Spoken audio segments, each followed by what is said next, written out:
வணக்கம். வணக்கம். தல அஜித் பத்மபூஷன் அவார்டு. ஆக்சுவலாக எனக்கு புரியாத விஷயம் என்னென்னா, பத்மபூஷன்றது வந்து எதுக்காக கொடுக்குறாங்க?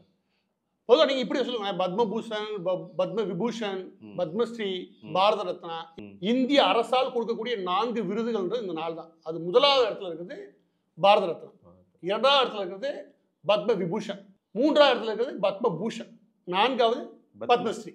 இந்த 4 தான். இதில் 3வது இடத்துல இருக்கக்கூடிய பத்மபூஷன் அவார்டு தான் இப்போ அஜித் அவர்களுக்கு கொடுக்கப்படுது. பொதுவாக இந்த பத்மபூஷன் எதற்காக கொடுக்கப்படுதுன்னா, ஏதாவது ஒரு துறையில் ஏதாவது நீங்கள் சாதிச்சிடணும்.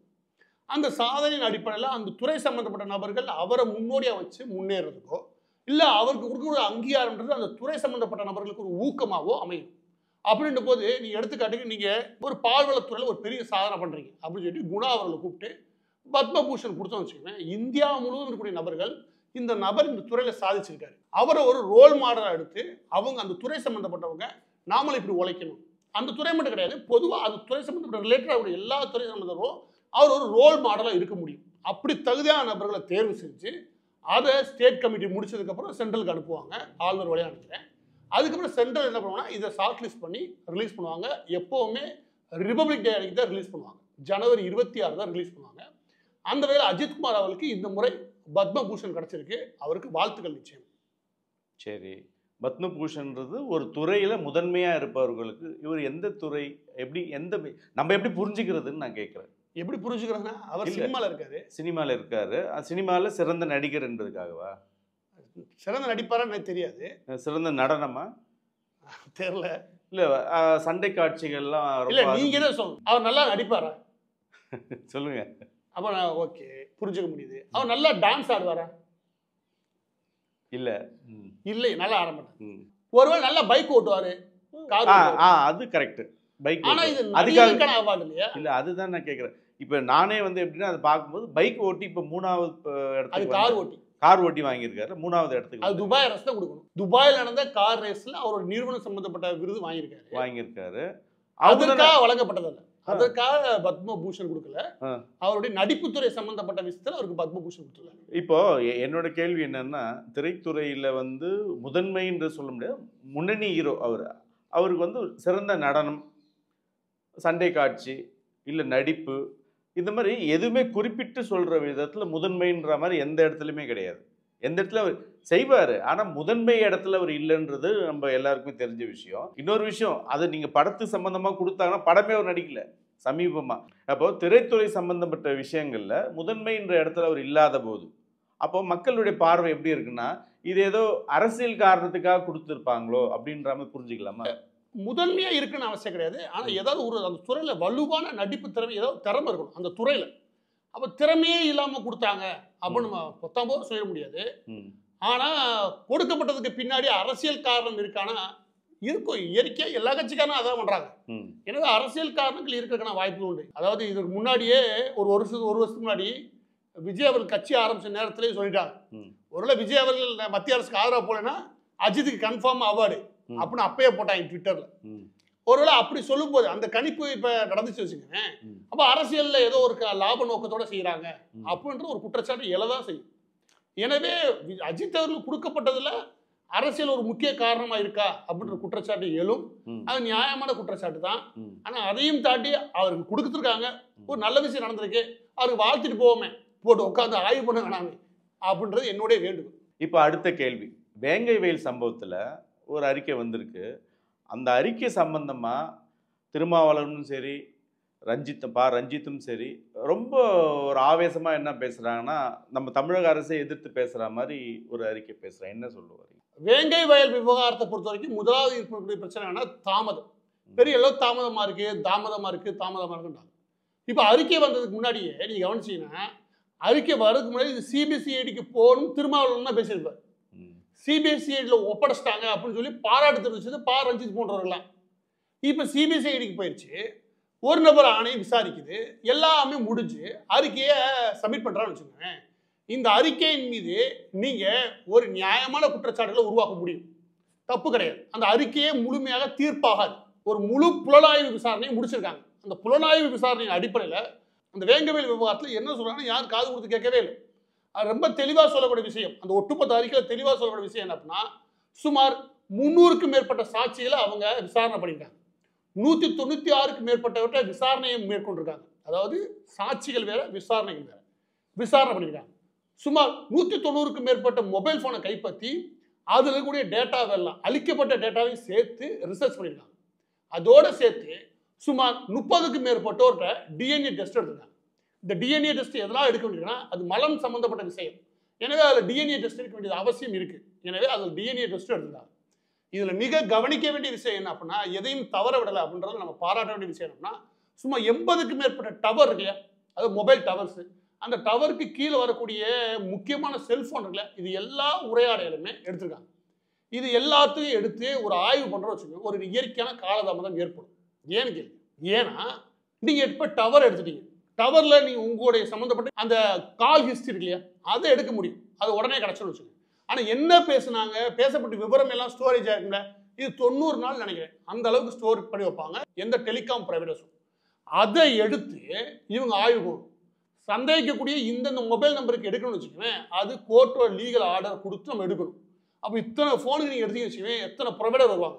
சும்மா 80க்கும் மேற்பட்ட டவர் வச்சுக்கோங்க. ஒரு டவர் சும்மா 25 கிலோமீட்டர் அளவுக்கு ரேஞ்சுக்கு இது ஓரளவு கவரேஜ் கொடுக்கும். நம்ம நடைமுறை சாத்தியத்தின் படி பார்த்தா கூட சும்மா 16லேருந்து 18 கிலோமீட்டருக்கு அது ஓரளவுக்கு டவரை கவரேஜ் பண்ண வல்லது.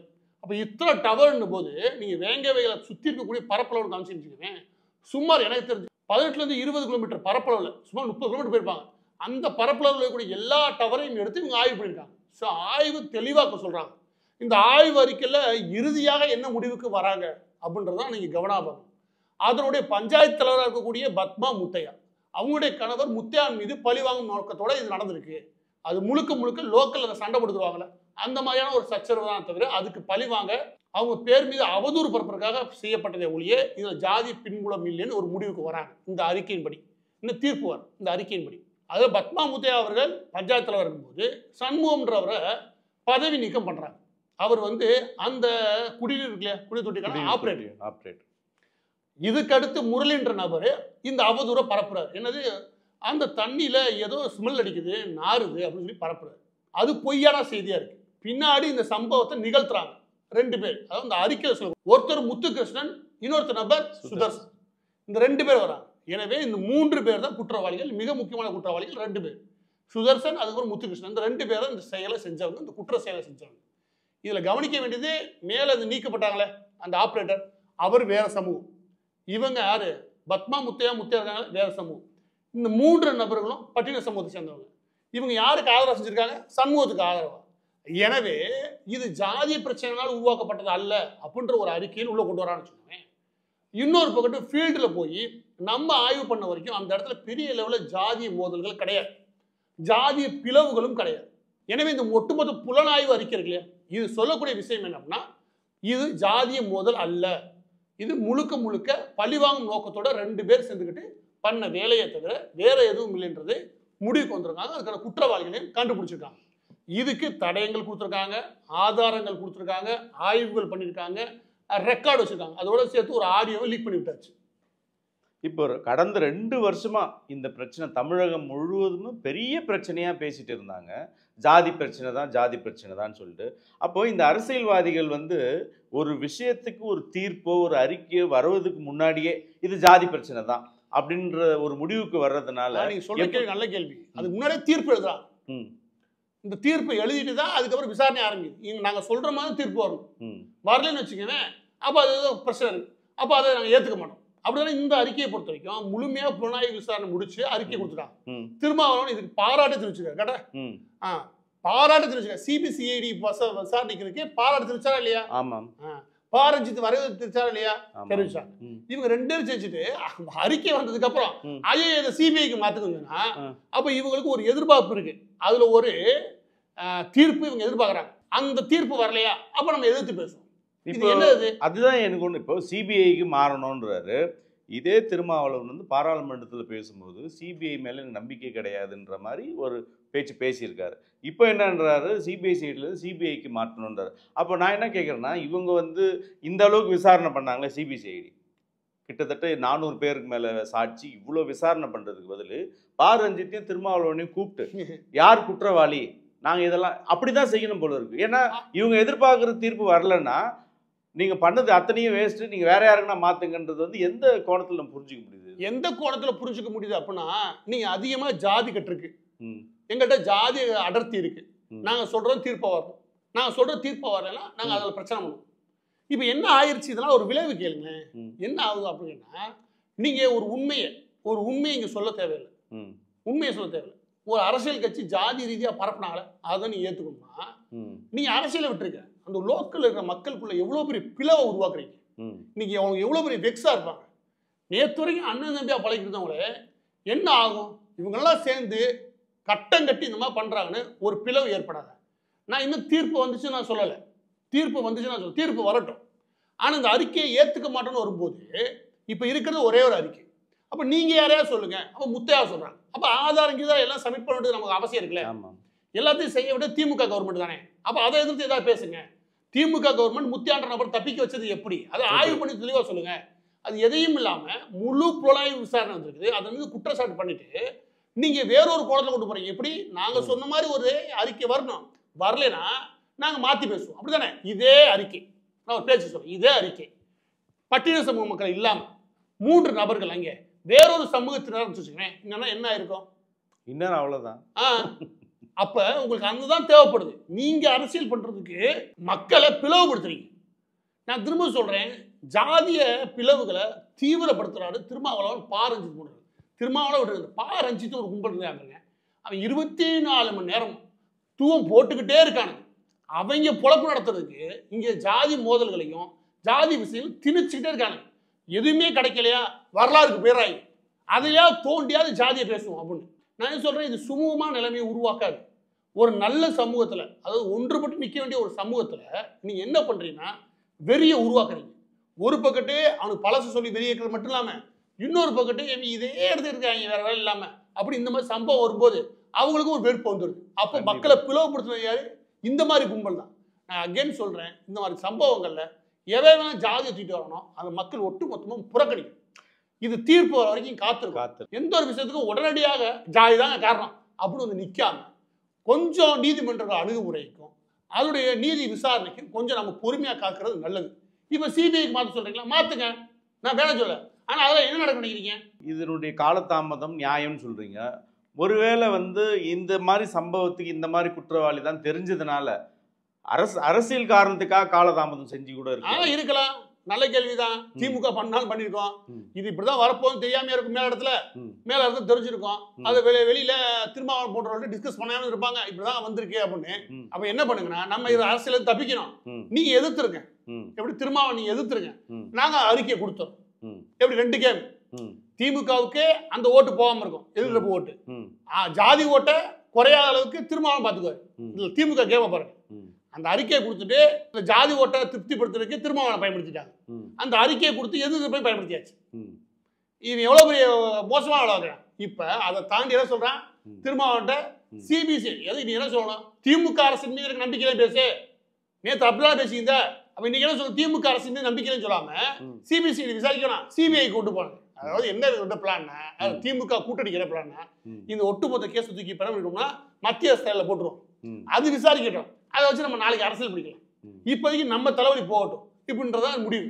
இதெல்லாம் ஒரு கேவலமான பொழப்பா இல்லையா? நான் கேட்கிறேன், திருமாவளவனுக்கு இது ஒரு கேவலமா தெரியணும், அதுக்கப்புறம் திமுக கவர்மெண்ட்டுக்கு இது கேவலமா தெரியும். ஒரு அறிக்கையை கொடுத்துருக்கோம், அதன்படி நேர்மையா இந்த அரசாங்கம் செயல்படும். இதுல தீர்ப்பு வர வரைக்கும் மக்கள் பொறுமை காக்க வேண்டியது அவசியம் அப்படின்னு சொல்லியிருந்தா முதல்வருக்கு மரியாதை கிடைச்சிடும். அதை விட்டுட்டு நீங்க இன்னும் அதுல ஜாதி தூவம் போட்டுட்டே தெரியணும்னா போட்டுட்டு போய் அங்கிட்ட ஜாதி ஒழிச்சுன்னு அரசியல் பேசிக்கிறேன். ரொம்ப கோவம். ஒரு பக்கம் திருமாவளவனும் ரஞ்சித்தும் அந்த ஜாதி சம்பந்தமான ஓட்டை வாங்கணும் அவங்க ஒரு பக்கமும், அதுக்கு எதிர் திசையில் தமிழகம் திமுக வந்து அவங்களுடைய ஓட் பேங்க் விடக்கூடாது.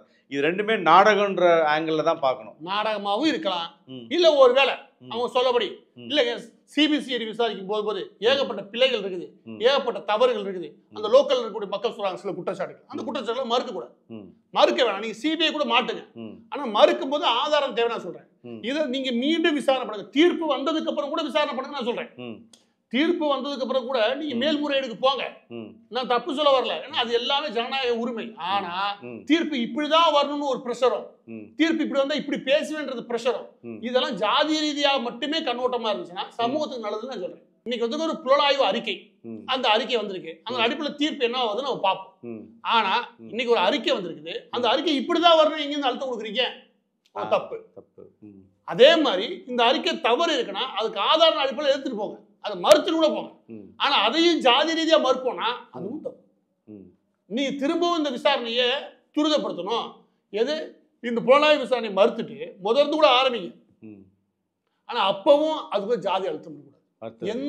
எந்த தளத்திலுமே எந்த இடத்துலையுமே இப்படிதான் தீர்ப்பு வரணும்ன்ற ஒரு ஜாதி அழுத்தம் இருந்துன்னு வச்சுக்கோங்க, சமூக உறுப்புறதுக்கு வாய்ப்பே கிடையாது. எல்லாம் பிளவுபட்டு தான் நிற்பீங்க. கண்டிப்பா. இப்போ திருமாவளவன் போன்றவர்கள்லாம் வந்து பார்த்தீங்கன்னா போலீஸையோ சிபிஐயோ வந்து ஒரு அரசாங்கத்துறையாக பார்க்குறதே கிடையாது. போலீஸ்னா அது திராவிட போலீஸ், நமக்கு ஆதரவு. சிபிஐனா வந்து அது சங்கிங்க அப்படின்னு சொல்கிறவர். இப்போ இவங்க போலீஸ் சிபிசிஐடி விசாரணையே ஏற்றுக்காதவங்க சங்கி தானே அவங்க சிபிஐ, அந்த அறிக்கை எப்படி ஏற்றுக்குவாங்க இவங்க? அதான் சொல்கிறேன். இவங்களுக்கு இப்போ என்னன்னா வேங்கவேல் பிரச்சனை இப்படி வந்துருச்சு அறிக்கை, நம்ம என்ன பண்ணுறோம்னு யோசிச்சிருப்பாங்க. மொத்த பிரச்சனை தூக்கி இது மத்திய கவர்மெண்ட்ல போட்டுட்டு நம்ம அரசியல் பண்ணால பாருங்க, விசாரணையை தாமதப்படுத்திட்டாங்க, விசாரணை எப்படி கொண்டு முடிச்சுட்டா பாருங்க, இவங்க வேலையே இதுதான் அப்படின்னு சொல்லி இந்த அரசியலை தூக்கி அங்கே மாத்திரலாம்ல, அதை ஷிஃப்ட் பண்றதுக்கு தான் நல்லா பார்த்துருக்காங்க, வேற எதுவும் கிடையாது. இது நீங்களே சொல்லுங்க, எவனா ஒருத்தன் இப்படி அரசியல் பண்ணுவானா? மக்கள் எல்லாம் விழிப்புநிலைக்கு வரணும், முக்கியமாக பட்டியல சமூக மக்கள் விழிப்புநிலைக்கு வரணும். என்ன இல்லைன்னா இந்த மாதிரி அரசியல்வாதிகளால பிளவு தான் உருவாகும், சமூகத்துல ஒரு ஒற்றுமையும் உருவாகும். இதனால எந்த நன்மையும் நடக்க போறதும் கிடையாது. உண்மையிலே பட்டியல சமூக மக்களுக்கு ஒடுக்குமுறையினால ஒரு அநீதி நடக்குதுன்னா நிச்சயம் எதிர்த்து கூட விடும். ஆனா அதை பயன்படுத்திட்டு 4 பேர் அதுக்கு ஒளிய முயற்சி பண்றானா அது பெரிய பேக்ஃபயர் ஆகும். அதுவும் தப்பு நம்ம சொல்லணும். நான் சொல்ல புரியல உங்களுக்கு? எனவே சமூகம் ஒற்றுமையான நிலைமையில இருக்கணும்னா தவறு நடக்கணும், தப்பு சொல்லுங்க, தப்பு தப்பு. அவன் எவனா இருந்தானே இந்த மனநிலைக்கு வரணும். இல்ல ஜாதி மட்டுமே நம்ம கண்ணை மறைக்கும், நம்ம நினைக்கிறது மட்டுமே தீர்ப்பா வரணும், அப்ப நம்ம ஏத்துக்க மறுத்தோம் வச்சுக்கணும். அப்ப உண்மையை ஏத்துக்க மாட்டோம், நமக்கு பிடிச்ச மாதிரி ஒரு விஷயத்தை ஏற்றுக்கும், உண்மையை ஏற்றுக்க மாட்டோம். அப்போ பொய்யா சொன்னா கூட அந்த பிடிச்சதை நம்ம ஏற்றுப்போம். இப்போ நீங்க உருவாக்கி வச்சுக்க தெரியுமா, நீ உண்மையை ஏற்றுக்காத, நாங்கள் ஒன்று சொல்றோம்னா அதான் உனக்கு பிடிச்சிருக்கா, பிடிச்சிருக்கு, அதான் நீ ஏற்றுக்கணும். இப்படின்னு மக்களை சைக்காலஜிக்கல் தயார் பண்றது இல்லையா? இதை விட ஒரு கேடுகட்ட செயல், கேடுகட்ட அரசியல் எதுவுமே அதை திமுகவும் பண்ணுது, திருமாவளவன் பண்றாங்க. இப்போ முடிவா மக்கள் இந்த அறிக்கை மூலிமா இந்த அரசியல்வாதிகளுடைய இந்த மாதிரி ஒரு பிரச்சனைகளை எப்படி பார்க்கணும்? பட்டியல சமூக மக்கள் மற்றவங்க நான் சொல்ல வரல, எல்லா பேருமே உடனடியாக ஒரு தீர்ப்பு வராது. இவங்களுக்கு தேவை ஒரு அரசியல், உடனடியாக எந்த ஒரு சம்பவத்திலும் ஒரு முடிவுக்கு வர தேவையில்லை. அதாவது ஜாதி ரீதியான மத ரீதியான விஷயங்கள் உடனே இவங்க தான் பண்ணாங்க அப்படி நீங்கள் வேக முடிவுக்கு வந்தீங்கன்னா தீர்ப்பு நாளைக்கு ஒரு 2 வருஷத்துக்கு அப்புறம் வேலை வந்து வச்சுக்கோங்க. நேற்று நம்ம யோசிச்சுமே நினைச்சு உங்களுக்கே ஒரு குற்றம் வச்சு ஒரு சமூகத்தை நம்ம பிளவுபடுத்திட்டோமான்னு தயவுசெய்து சொல்றேன். இது கொஞ்சமா அதனுடைய வேர் இருக்குல்ல, ஜாதிய வேறுன்றது அது நீர்த்து போறக்கூடிய காலகட்டத்தில் இருந்துக்கிட்டு அது இன்னும் வலுப்படுறதுக்கான தண்ணீரை யார் பாய்ச்சறானா? இந்த மாதிரி அரசியல்வாதிகள் தான். தயவுசெய்து இதை மக்கள் அனுமதிக்காது. ஒரு உண்மைன்னு சொல்லணும், ஒரு பொய்ன்னு சொல்லணும். ஒரு உண்மை நமக்கு பிடிக்கிறனால அது ஏற்றுக்கணும். அது வரைக்கும் எந்த அரசியலுக்குள்ளேயும் நம்ம ஆட்படாம பொறுமை காக்கிறதா கரெக்ட். கடைசியாக வரக்கூடிய தீர்ப்பு இந்த சமூகத்தினர் நம்ம சம்மந்தப்பட்டதாக இருந்து நம்ம கண்ணை மறைச்சிட்டா நாமளே ஒரு அநீதிக்கு துணை போடுறோம் அர்த்தம். இதனால சமூகத்தில் நல்லது நடக்காது. எனவே கூடுதலாக மக்கள் மாதிரி விவகாரங்களை பொறுப்போடு அணுக வேண்டியது அவசியம். முக்கியமாக ஜாதிய பிளவுகளை தீவிரப்படுத்தாத அளவுக்கு பொறுப்போட மக்களும் அரசியல்வாதிகளும் அணுக வேண்டியது அவசியம். ரொம்ப நன்றி. நன்றி.